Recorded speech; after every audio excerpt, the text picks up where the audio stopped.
ስፍራዎች የጠረፏ ንግሥት ኃይል የቀበረችባቸው ቦታዎች ነበሩ። በአእምሮዬም ይህ ማን ሊሆን ይችላል? እነዚህን ስፍራዎችስ የተቀበሩባቸውንስ ነገሮች እንዴት አወቀ? በማለት ተገረሙ። ከዚያ በኋላ ወደ ዙፋኑ ተመለሰና ና ብሎ ጠራኝ። መራመድ ስጀምር የሆኑ ነገሮች ለምሳሌ እንደ ቅርፊት አይነት ከዓይኔና ከሰውነቴ ላይ መውደቅ ጀመሩ። ይሁን እንጂ መሠዊያው አጠገብ ከመድረሴ በፊት የሚወዳድቁት ነገሮች አቁሙ። ወዴት ነው የምትሄደው ብሎ ጠየቀኝ። እኔም በመመለስ እንዲህ አልኩ፣ ወደ ኦንቶቪያ ጓደኛዬን ለመጠየቅ ነው አልኩት። እርሱም አዎን፣ ነገር ግን በአእምሮህ ያለውን አሳይሃለሁ አለኝ። እስከዚህን ጊዜ ድረስ ማን እንደሆነ አላወቅኩም። ነገር ግን አንድ ነገር እርግጠኛ ነበርኩ። ይኸውም እርሱ ካለፍኩባቸው ኃይላት በሙሉ የበለጠ ኃይል ያለው መሆኑን ነበር። ወደ አንድ ሰው አመለከተና በልቤ ውስጥ አዝዬ የነበረውን በሙሉ እንዲያሳየኝ ነገረው። ይህ ሰው ወደ አንድ ክፍል ወሰደኝና አንድ ጥቁር ሰሌዳ የሚመስል ነገር ከፈተ። በዚህን ጊዜ ማምለጫ መንገድ ቢኖር ኖሮ ላመልጥ እጅግ ደስ ባለኝ ነበር። ምክንያቱም በጥቁር ሰሌዳው ላይ ክፍት ተጽፎ ያነበብኩት በክርስቲያኖች ላይ በተለይም በአሴምብሊ ኦፍ ጎድ ቤተ ክርስቲያን አባላት ላይ አቅጀው የነበረው በሙሉ ስለነበረ ነው። ሰውየውም ወደ መሠዊያው መልሶ አመጣኝና ተመለሰ። ከዙፋኑም ላይ ተነስቶ በመምጣት እጄን በመያዝ አንዳንድ ነገሮችን ሊያሳየኝ ወሰደኝ። በጉዟችንም ላይ እንደዚህ አለኝ፣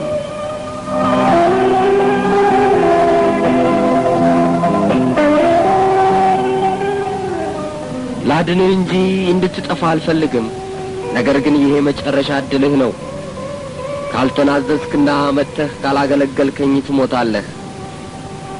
የዳኑትንና የማይታዘዙትንም መኖሪያ አሳያለሁ አለኝ። ይህንን ሲናገር አሁን ይህ ኢየሱስ ክርስቶስ እንደሆነ አወቅኩት።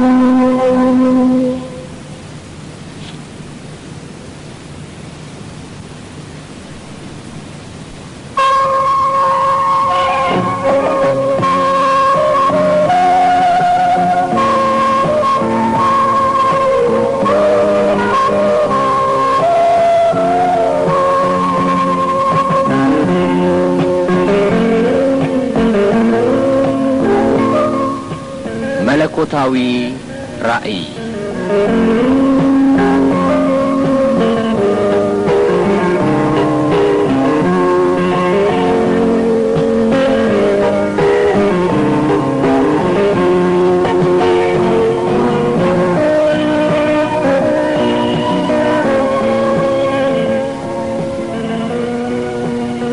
ወደ አንድ ክፍል ከገባን በኋላ አንድ መጋረጃ አይነት ነገር ከፈተ።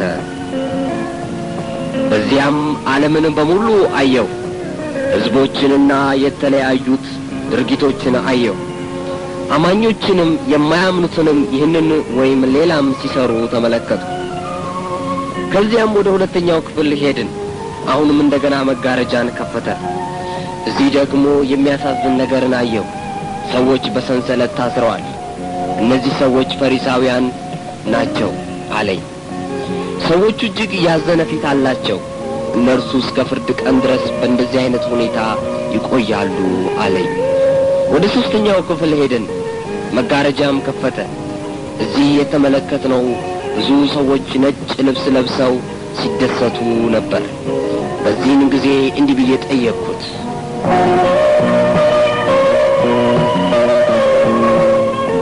እነዚህ እነማን ናቸው አልኩት። እርሱም ደግሞ እነዚህ የዳኑና ሽልማታቸውን የሚጠባበቁ ናቸው አለኝ። ወደ አራተኛው ክፍል ሄድንና መጋረጃውን ሲከፍት ያየሁት እጅግ የሚያስፈራ ነገር ነው።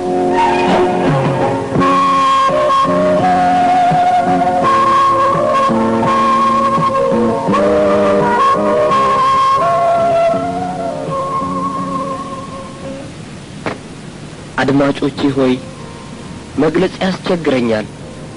አንዲት ከተማ በእሳት ጋይታ ያለች ይመስላል።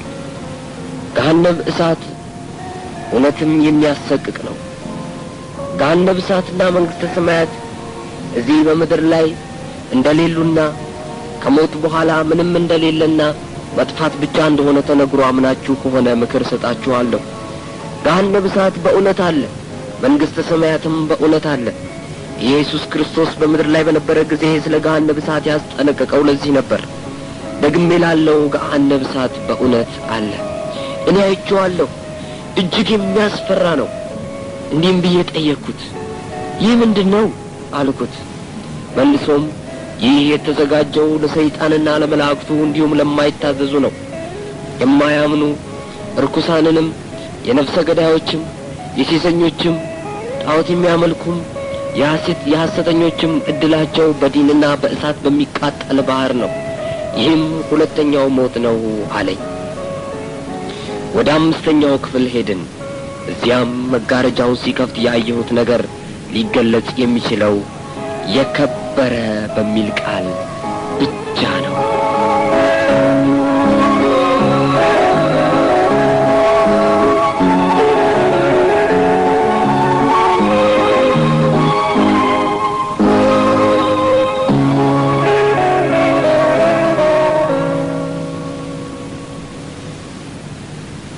ልክ ከተራራ ጫፍ ላይ ሆነን ወደ ታች እንደምናይ ነበር የሚመስለው። አዲስ ከተማ አየሁ። ከተማዋም ሰፊና በጣም ያማረች ነበረች። መንገዶቿም የተሰሩት ከወርቅ ነበር። ሕንጻዎቿም ከማንም ከምድር ላይ ካለው ጋር አይወዳደሩም ነበር። እንዲህም አለኝ፣ ይህ የቅዱሳን ተስፋ ነው።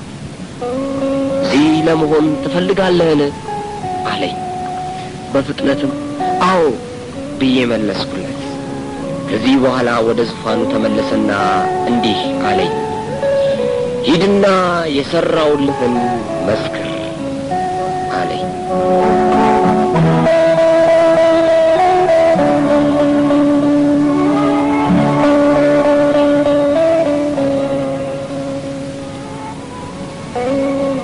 እንደገና ወደ ሌላ ክፍል ወሰደኝ። መጋረጃውንም ሲከፍቱ ወደ ኦንቶቪያ መንገድ በምጓዝበት ጊዜ ሊገጥመኝ ያለውን ነገር በሙሉ እንዴት ሊያድነኝ እንዳለው አሳየኝ። ከዚህም በኋላ እንዲህ አለኝ፣ አትፍራ፣ ሂድ፣ እነሆ እኔ ከአንተ ጋር ነኝ። ይህንንም ብሎ ከአዳራሽ ውስጥ ካስወጣኝ በኋላ ተሰወረብኝ። ከዚያም በምነቃበት ጊዜ ራሴን በአንድ ሰው ቤት ውስጥ በአልጋ ላይ ሆኜ አገኘሁት። ሰውየውና ባለቤቱ ከቤት ሸሽተው እስኪወጡ ድረስ በኃይል ጮኽኩኝ። እነርሱም መጀመሪያ ቀስ ብለው በማየት ሁኔታዬን ካጣሩ በኋላ መረጋጋቴን ሲያዩ ተመልሰው መጡ። ለምንድን ነው እዚህ ሆንኩት ብዬ ጠየቅኳቸው። ሰውየውም እንዴት በታክሲ ውስጥ ራሴን ስቼ እንደወደቅኩና እንዴት እሱም ኦውሬ ወደሚገኝ ካቶሊክ ቤተ ክርስቲያን እንደወሰደኝ ዶክተርም አስጠርተው ከመረመሩኝ በኋላ የደም ግፊቴ የተስተካከለ እንደነበርና የሚሆነውን ሁኔታ ዝም ብሎ በቁሳሉ እንደነቃው ተረኩልኝ። ስሜንና አድራሻዬን ጠየቁኝ፣ ነገርኳቸው። ሌላውን ልምምዴን ግን አልገለጽኩላቸውም ነበር። ከእነዚህ ቸር ቤተሰቦች ጋር ለ2 ቀን በጸጥታ ከቆየሁ በኋላ ባልና ሚስቱ በመኪናቸው ኦውሬ ወደሚገኘው ታክሲ መውሰጃ ስፍራ አደረሱኝ። ወደ ኦንቶቪያ ተሳፍሬ ሄድኩኝ። ጌታም ያሳየኝ ነገሮች በሙሉ በጉዞዬ ላይ ተራ በተራ ገጠሙኝ። ከዚያም ሌላ ታክሲ ተሳፍሬ ወደ ሌጎስ ሄድኩኝ። በዚያን ምሽት ጌታ ሌጎስን ለቅቄ እንዲሄድ ስለተናገረ በጎቼ ድምፄን ይሰማሉ፣ እኔም አውቃቸዋለሁ፣ ይከተሉኝማል። እኔም የዘላለም ሕይወት እሰጣቸዋለሁ፣ ለዘላለምም አይጠፉም፣ ከእጄም ማንም አይነጥቃቸውም። ዮሐንስ ወንጌል ምዕራፍ 10 ከቁጥር 27 እስከ 28። ተለውጬ በክርስቶስ ከሆንኩኝ በኋላ በመጀመሪያ ደረጃ የተፈጸመው ከባህር የተሰጡኝን ስጦታዎች በሙሉ ማለትም ቴሌስኮፕ፣ ቴሌቪዥን፣ ቪዲዮ፣ እንደዚሁም ሸሚዞችን፣ ሌሎችንም ከባህር ውስጥ ከሚገኙ ላቦራቶሪዎች ስለ ጓጓ የተሰጡኝን ፎቶግራፎችና በቤቴ ግድግዳ ላይ ሰቅዬ የነበረውን የጠረፏ ንግሥት ፎቶግራፎች ድራሻቸውን ማጥፋት ነበር። ወደ ፓርት ሃርኮርት ተመልሼ ከመጣሁ በኋላ ጌታ የሰራልኝን ለመመስከር ከፍተኛ ፍላጎት ነበረኝ። ነገር ግን በቤተ ክርስቲያኑ ውስጥ ፈቃድ ማግኘት አልቻልኩም። የአጎቴ ባለቤት ክርስቲያን ስለነበረች ከመጋቢዎች ወደ አንዱ ወሰደችኝ። የእርሱም የመጀመሪያ ጥያቄ ወረቀት አምጥቷል የሚል ነበር። አምጥቷል ወይ ብሎ የጠየቀው ወረቀት በኋላ እንደገባኝ የአባልነት መታወቂያ ነበር። የአባልነት መታወቂያ ወረቀት ከክርስቶስ ኃይልና ለኔ ከሰራልኝ ጋር ምን ግንኙነት ነበረው? እግዚአብሔር በውድ ልጁ በኩል ደህንነቴን ከመስጠቱ ሌላ ኃጢአቴን በሙሉ በክርስቶስ ደም አጥቦልኛልና ምሕረትንም ሰጥቶኝ ከጨለማው ኃይላት ወደ ልጁ መንግሥት አፍልሶኝ የለምን? ሰይጣን አዲስ የተለወጡ ክርስቲያኖችን በተለይም በእርሱ ሥራ ላይ በከፍተኛ ደረጃ ተሰማርተው የነበሩትን ምስክርነት እንዲሰጡ የማይፈቅድና እንደነዚህ አይነት ምስክርነቶችንም ለማቆም የተቻለውን ያህል ጥረት እንደሚያደርግ የማውቅ በሆንም እንኳን በእኔ ላይ በተፈጠረ ሁኔታ ግን በጣም አዘንኩኝ። እንደገናም ጌታ በግልጽ ሂድና የሠራሁልህን መስክር ብሎ ያዘዘኝን አስታወስኩ። ይሁን እንጂ እዚህ ደግሞ የሰው ችግር ገጠመኝ። ስለዚህ ምናልባት ጊዜው አይደለም በማለት ምስክርነቴን ለማንም ከመስጠት ተቆጠብኩ። ከ3 ነጋዴዎች ጋር ከአባ ወደ ቶጎ ለስራ ሄድኩኝ። ከዚያም 160,000 ብር የሚያወጣ ዕቃ ገዛሁኝ።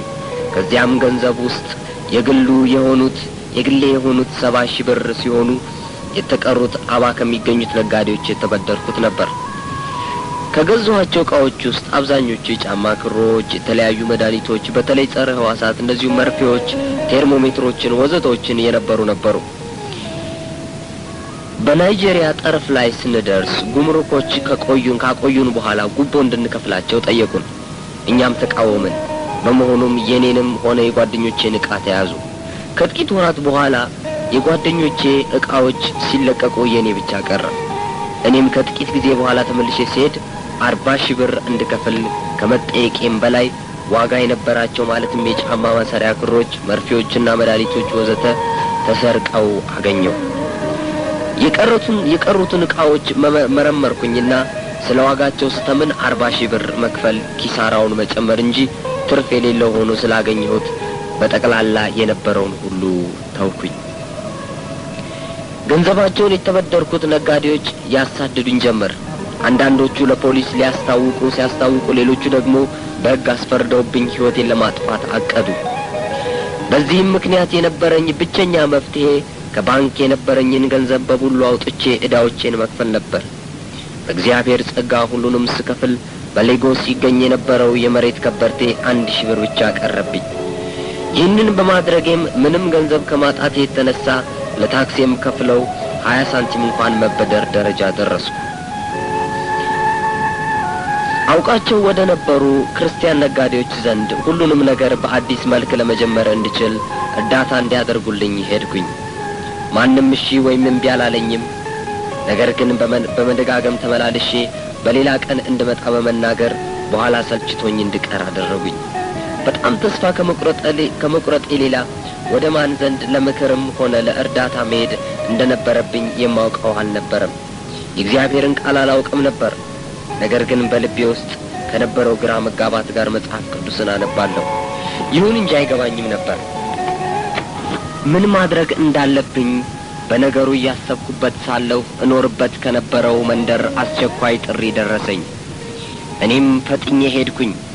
ስደርስ እዚያም ድሮ ሰርቻት የነበረችዋን ትንሿን ቤቴን አጎቴ አፍርሷት ከማግኘትም ሌላ እገልሃለሁ ብሎ አስፈራራኝ።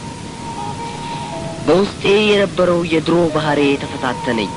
ከምስጢር ህብረተሰብ ጋር በነበርኩኝ ጊዜ እንዴት ይፈራኝና ይንበረከክልኝም እንደነበር አስታወስኩ። ነገር ግን አሁን የተለወጥኩ ሰው መሆኔን አውቆ ከተለወጥኩኝ በኋላ ገና ወደ ቤቴ ማለትም የድሮ መንደር ያልሄድኩ ስለነበር መለወጤን እንዴት እንዳወቀም አላውቅም።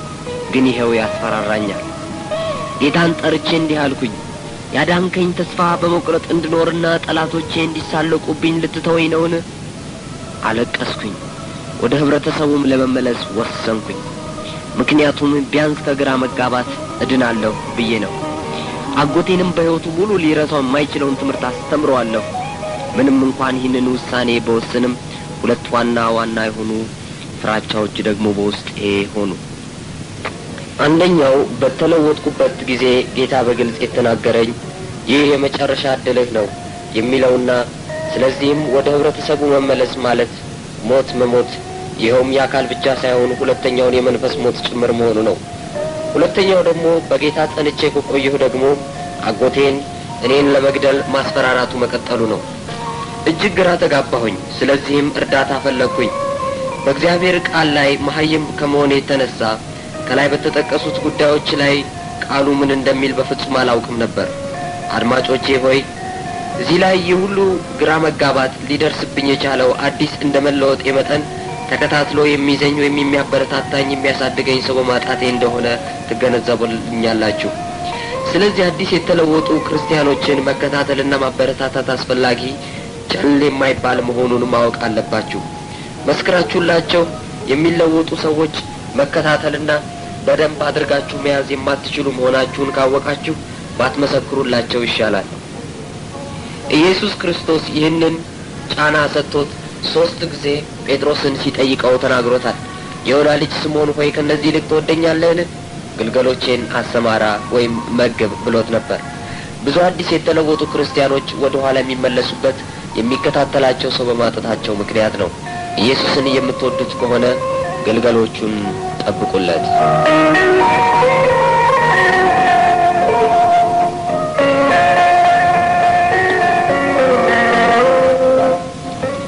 ከሰይጣን መላእክተኞች ጋር ጦርነት።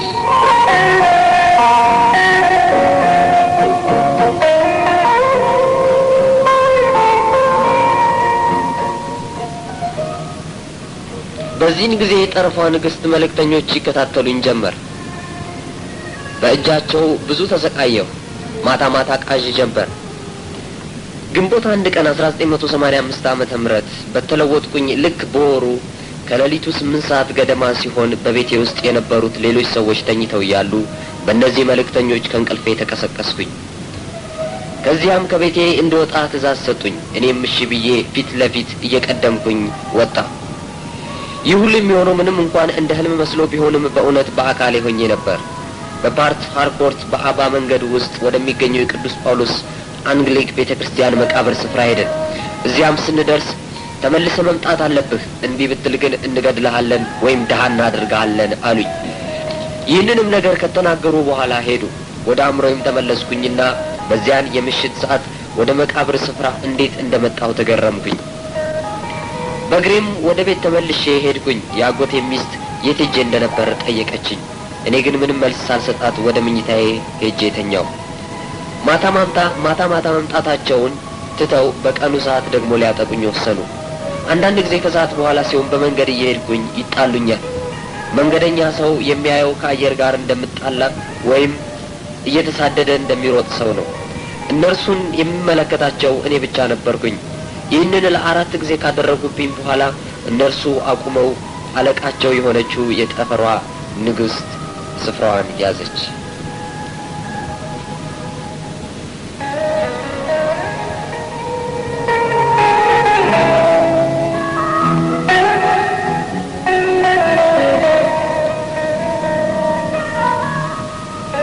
የመጀመሪያው ቀን በመኪና መጥታ ከኛ ቤት አጠገብ አቆመች። እንደ ተለመደው ጥሩ የለበሰችና ቆንጆ ናት። በአካባቢው የሚገኙት ሰዎች የሴት ጓደኛዬ አድርገው ነበር የወሰዱት። ስትመጣም ወዲያውኑ ማን እንደሆነች ለየኋት። የመጣችውም 6 ሰዓት ቀትር ገደማ ሁካታ ባልነበረበት ጊዜ ነው። ከተቀመጠችም በኋላ ከተነጋገረቻቸው ንግግሮች አንዱ ወደ ቤተ ክርስቲያንህ መሄድ ትችላለህ፣ የፈለከውን ማመን ትችላለህ። ነገር ግን ይህ ሁሉ የሚሆነው ስለኔ ያልገለጥክ እንደሆነ ብቻ ነው። በዚህ ህይወት የሚያስፈልግህን ማንኛውንም ነገር እሰጥሃለሁ አለች። የእግዚአብሔርን ቃል አላውቅም ነበርና እኔም ዝም ብዬ አየኋት። የምትናገረውንም ነገር ሁሉ ሰማሁ። በማባበል ወደ እርሷ እንድመለስ ጠየቀችኝ። እሺም እምቢም አላልኳትም። ተነስታ ከቆመች በኋላ ወደ መኪናዋ ተመልሳ ሄደች። ለ2 ጊዜ ያህል ያጎቴ ሚስት ማንነቷን ሳታውቅ አስተናገደቻት። እኔም ማን እንደሆነች አልነገርኳትም ነበር። በመጨረሻም ቀን በመጣች ጊዜ አቀራረቧን ለወጠችው። በዚህን ጊዜ ከከባድ ማስጠንቀቂያ ጋር በዚያ ጉብኝቷ ጊዜ ሁሉ ወደ እርሷ እንድመለስ ሞክራ አቃታት። ይህም አመጣጧ የመጨረሻ እንደሆነ አሁንም ሳልመለስ ብቀር በነሐሴ ወር ተመልሳ መጥታ እንደምትገድለኝ ወይም ቅርጼን እንደምታበላሸው አለበለዚያም ድሃ እንደምታደርገኝ ነግራኝ ሄደች። እኔም ፈራሁኝ። ስለዚህም አንድ ቀን ወደ ቤተ ክርስቲያን ሄጄ አንድ ወንድምን ጠራሁት። ችግሮቼን በሙሉ ነገርኩትና በቤተ ክርስቲያንም ውስጥ ስላሉት አንዳንድ አባላት ያለኝን አመለካከት ወዘተ ነገርኩት። ይህ ወንድም የስክሪፕቸር ዩኒየን መስሪያ ቤት አድራሻ ከሰጠኝ በኋላ እዚያ እርዳታ ታገኛለህ አለኝና ሄደ። በዚህ አጋጣሚ ግን የምነግራችሁ ያን ቀን ይህንን ወንድም ያየሁበት የመጨረሻ ቀን ሲሆን እስካሁን ድረስ አይቼው ማላቅ መሆኑን ልገልጽላችሁ እወዳለሁ። አድራሻውን ተቀብዬ በሚቀጥለው ቀን ወደ ቁጥር 108 ቦኒ መንገድ ታክሲ ተሳፈርኩኝ። ወደ መስሪያ ቤቱም ሄድኩኝ። እዚያም ጸሐፊዋን አግኝቼ በአቅራቢያዬ የሚገኘውን በስክሪፕቸር ዩኒየን የሩማማስ ግሩፕ የፕሮግራም ዝርዝር ሰጠችኝ። እሁድም ሲመጣ በቅዱስ ሚካኤል የመንግስት ትምህርት ቤት ሩማማሲ የህብረት አምባ ፕሮግራም የሚጀመረው በ9 ሰዓት መሆኑን ስላላወቁ በ8 ሰዓት ደረስኩኝ። በዚህን ጊዜ ጸሎት ግሩፕ ይጸልይ ስለነበረ ከእነርሱ ጋር አብሬ መጸለይ ጀመርኩኝ።